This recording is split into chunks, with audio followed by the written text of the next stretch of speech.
Hello, everyone.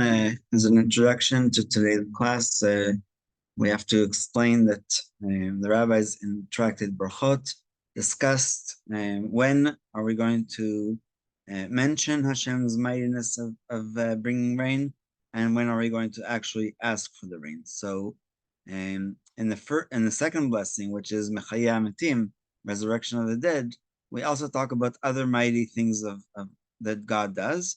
And so we mention the that Hashem brings rain and brings life, therefore, to lands that need rain, in God's mightiness, and we do that already on Shmini Atzeret, on the 8th day of Sukkot.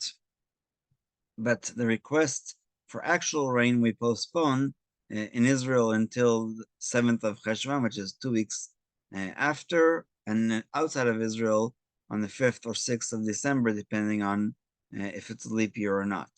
And so we actually ask for rain for a much shorter time, both in Israel and outside of Israel, than we ask for the dew.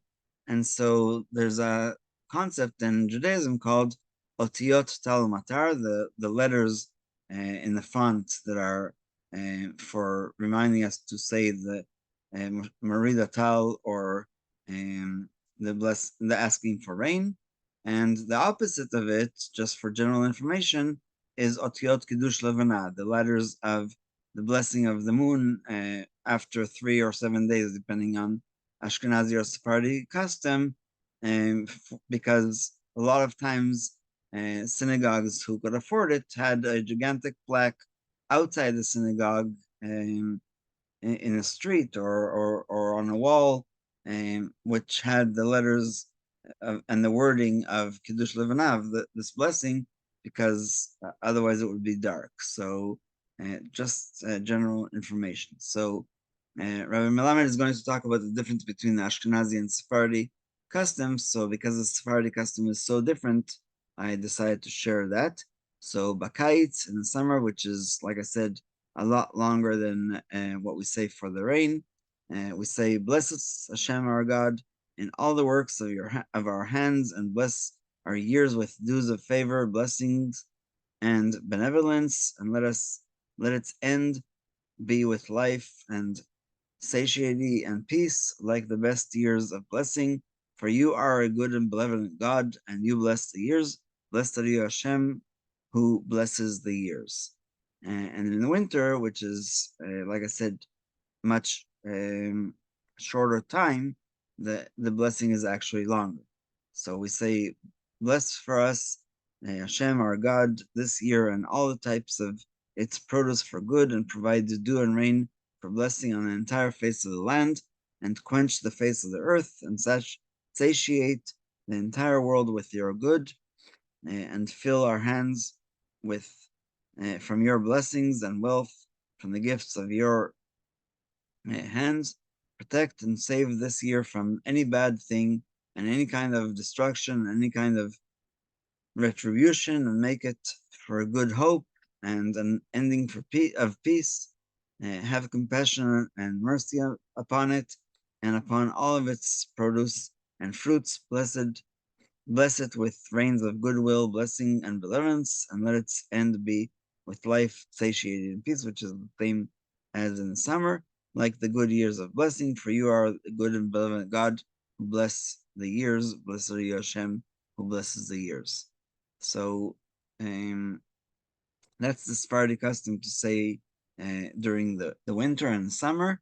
And so now that we understand that there's a difference, let us go into the actual understanding of why we start in a different time between Shmini Atzeret and later, either on the 7th of Cheshvan or on the 5th or 6th of December. So in the winter season, we mention rain twice in the Amidah. In the beginning, we mention rain in our praise of Hashem, who causes rain to fall and people to be resurrected, etc., as we talked about before. Afterwards, we ask Hashem to bless us with dew and rain. In the second bracha of the Amidah, We praise the one who makes the wind blow and rain fall. Chazal instituted mentioning the praise of rain in this particular bracha because rain gives life to the world, just like resurrection of the dead and healing the sick. And this is, again, a praise of Hashem, not a request for the rain. In the ninth blessing, which is in the blessings of supplication and requests, we request rain. According to the Sephardic minhag, the entire wording of Birkat Hashanim changes from winter to summer. In the winter, we start with Barech Aleinu, and in the summer, we start with Baruchenu Hashem Elokeinu.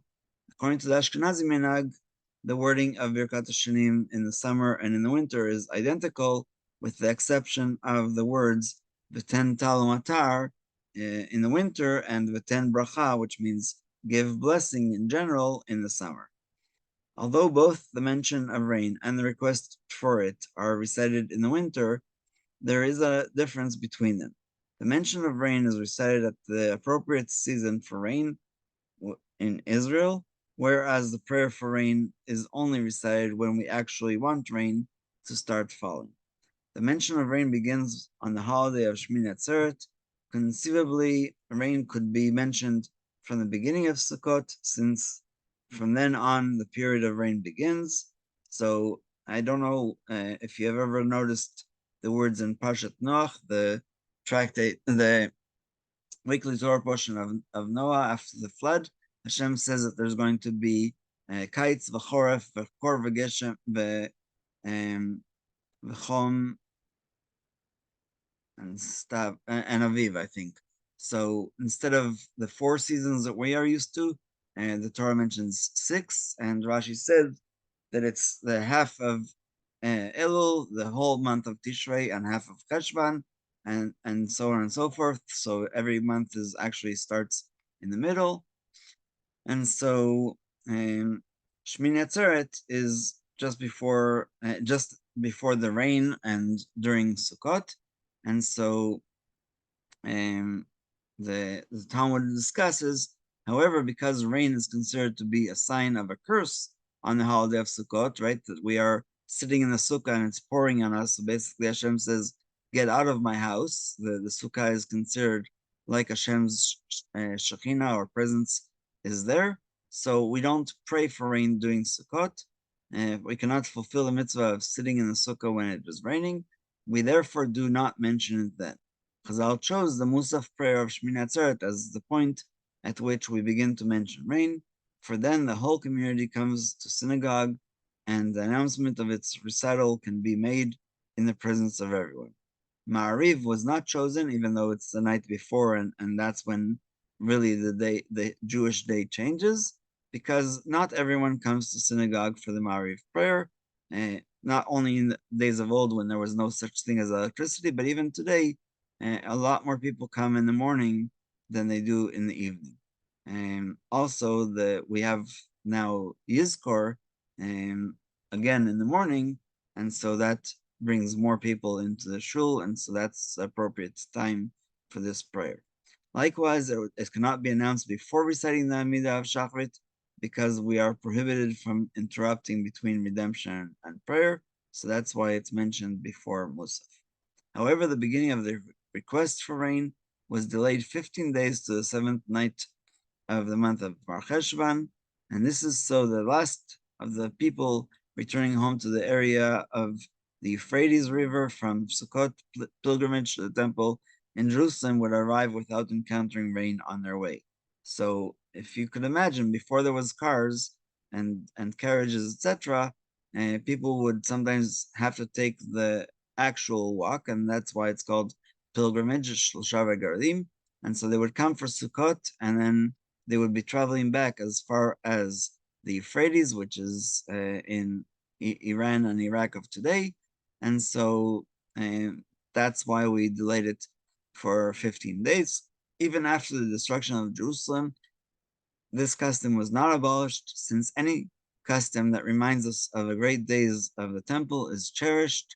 Only after the temple is rebuilt will the Sanhedrin be able to determine whether or not to change the time that we start asking for rain, taking into consideration contemporary means of transportation. So this is very innovative because we don't know for sure what's going to be when Mashiach comes. We don't know for sure that all the people who live outside of Israel will live in Israel.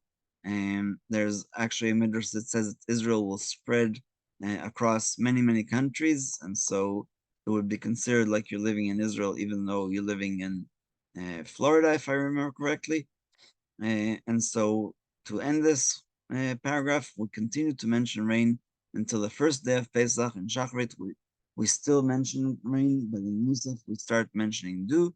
Regarding the request for rain, since the request is only made on weekdays, it turns out that the last time we ask for rain is in Mincha of Erev Pesach. So Passover Eve before, like when we have Mincha before the evening prayer of first night of Pesach.